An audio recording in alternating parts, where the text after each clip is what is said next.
Good morning. Good morning. It's 2:40 a.m.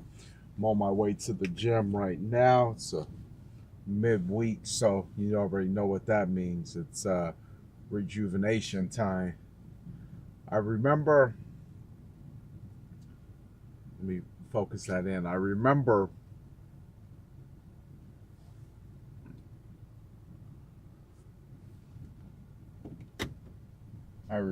going down. I was in church one day, and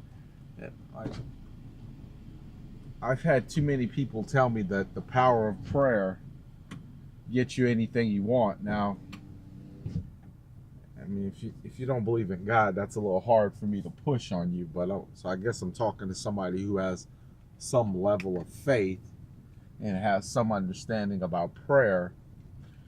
So they ask you to come down to the front, and you're able to let ministers pray over you, and they ask you what you need. And some of the ministers, they see my Facebook posts and some of the things I talk about and my perspectives and my relationship, whether it be with my family or my relationship with God. And I remember the pastor saying, I see what you're trying to do with your family, in your business, and your faith. He says, understand this. You are going to be a target not only to people but to spirits, because there's a battle going on. I said, well, that sucks. I thought I was already fighting a battle. What's this one? He said, well, this one's going to come at you to try to break down what it is that you want to do, because what you want to do is for the good, and it actually shows other people that it's possible. So you end up creating a trend that catches on, and the devil doesn't want that. And I thought it was funny, what was I looking at just now? The last week, I've been in somewhat of a daze. And you might be thinking, well, I see your Facebook posts and I see what you got going on. What do you mean you're in a daze? It seems like you're moving swell. Well, when I mean I'm in a daze, I'm simply saying that I'm putting more on my plate than I should. And let me give you an example so that you could be clear about what it is that I make reference to. Like 3 weeks ago, I had a client. They're selling their home. They got to get rid of some stuff. There was an orthopedic bed inside of one of the rooms, right? And he said, I bought it for this amount of money, and I'm willing to sell it for this amount of money. So I do my homework. I start looking it up, and I know what it's worth. And I say, I'll take it. I'll take it immediately, and I'll come and pick it up. He says, all right, great, no problem. I figure I'll resell it, not a big deal. And then let's say this weekend, I think it was Saturday, I went up to Lowe's. I had to pick up something. Next thing I know, I come out of there with, they had a clearance aisle. I come out there with 3 big boxes. And inside the boxes are these Allen Roth chairs. The discount on it was similar to the medical bed, where it looked like it was a great deal. Even if I sold it and made a $20 profit, $30 profit, that more than covered my gas, that more than covered my time, and I made a couple extra bucks to catch lunch, right? Not saying that, hey, I bought it for this amount and I'm going to double my money. Just compound interest. You following me? Something very simple, compound interest. I got $1, I earned a penny on it. Compound interest. Both those things are still sitting in my house.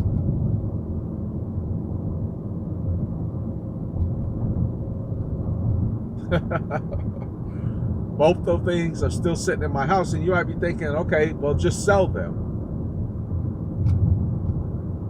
Well, then I was also supposed to send out communications to my clients, send out a monthly newsletter to my clients. That hasn't got done. See, some people think self-destruction is simply comes in the form of who we invite into our world. You never look at it in terms of what we invite into our world.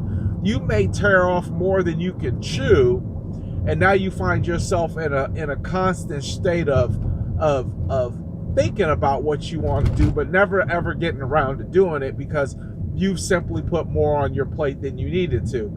There's a good chance, had I not bought that bed, had I not bought those additional chairs and those boxes, had I not done those things, I may have freed up my mind to do things that I really needed to do.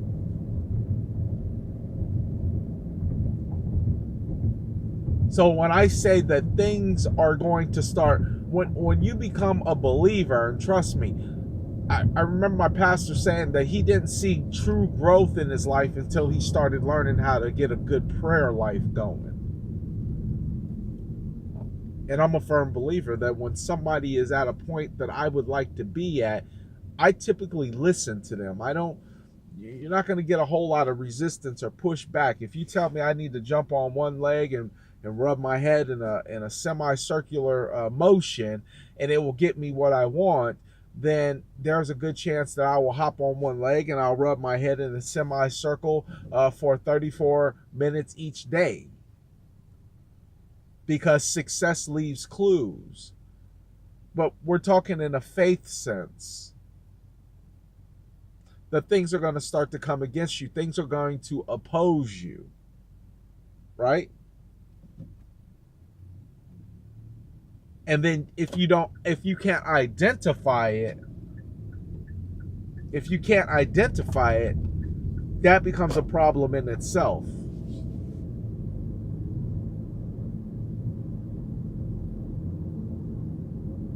So I'm wondering from day to day, I'm trying to figure out why I'm not able to move as efficiently and effectively as I'm used to. See, because there's times I'm on fire, there's times I'm going, I'm ready, I'm in the game, and I'm winning, and I'm scoring, and I'm dribbling, and I'm pushing the ball, I'm running the rock, I'm getting it done, I'm hitting the first downs, I'm doing what I'm supposed to do. I'm not fighting with my wife. I'm not having issues with my kids. I'm not being pulled over by the police getting speeding tickets. Well, I take that back. I did get a parking ticket in Tempe. How you get a parking ticket in Tempe on a Saturday, I don't know. But nonetheless, the way that you think that a problem would come at you isn't always in the form that you think that it is. See, my issue came, I end up biting off more than I can chew because I end up buying stuff with the thought of resale. That's not what I do for a living. So now it takes away from what I do. And now what I do, I'm not even doing accurately because I got all these feelings that I should be doing this, and that, when in reality, I put myself in a bad position to lose. It's kind of like if you already sit on 3 boards of executives, maybe you ought to deny or decline another seat somewhere else.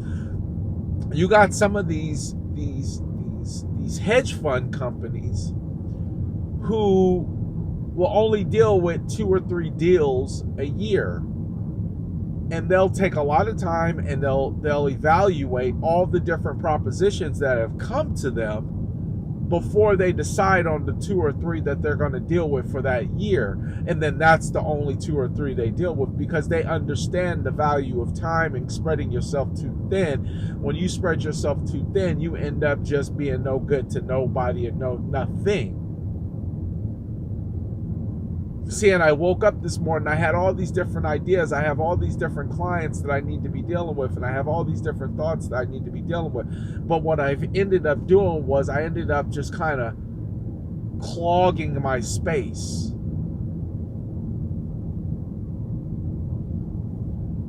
Giving myself no room to breathe.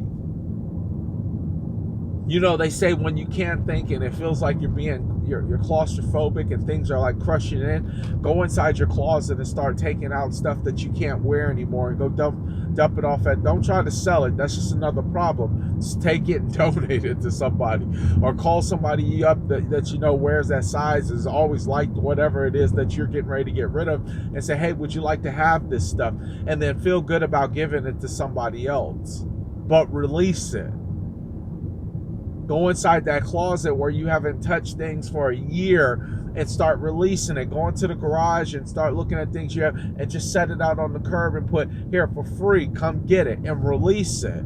Because when you release things, it opens up blessings. And what I've been doing is I've been bringing more things around me, material things, with the thought of selling them. And all it's doing is crowding my space. I wake up and I see it, and it's reminding me of something else that I have to do. And therefore, it takes away from what I need to do. You getting me on that? Like, it's completely psychological, but you're doing it to yourself. I've done it to myself.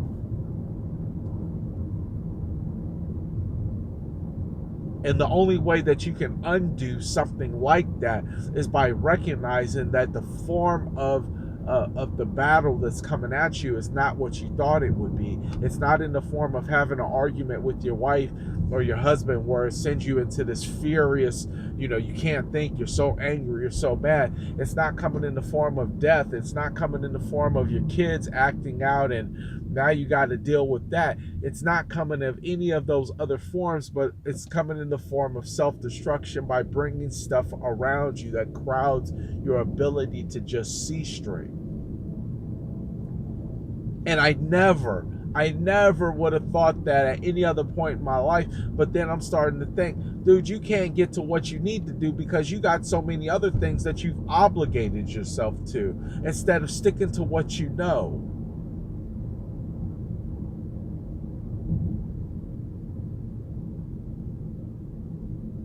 And where does that make sense at? Where are they doing that at? Absolutely nowhere. Absolutely nowhere.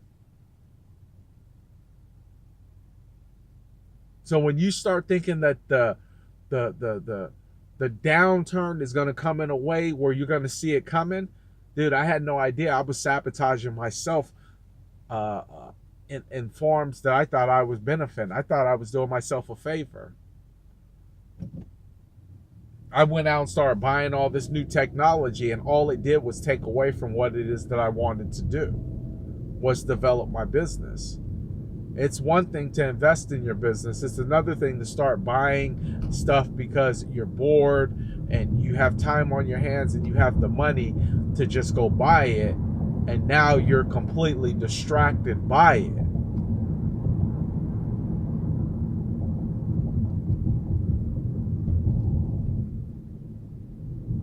Versus sticking to the basics.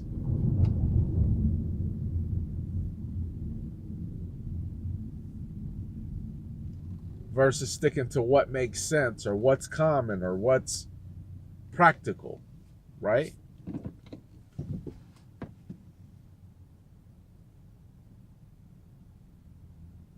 It's not always going to be externally what's going on with you. Sometimes it's going to be internal. Things that you do that you're totally unaware of that has just created another situation in your life for you to deal with. So when you find that it's taking you away from your A game, what you've been called to do, understand that the battle is sometimes self-inflicted. When that happens, you have an option. You can remove the things that you have brought into your life and you can start afresh. Or you can stay in this self-inflicting situation and let it continue to hold you back.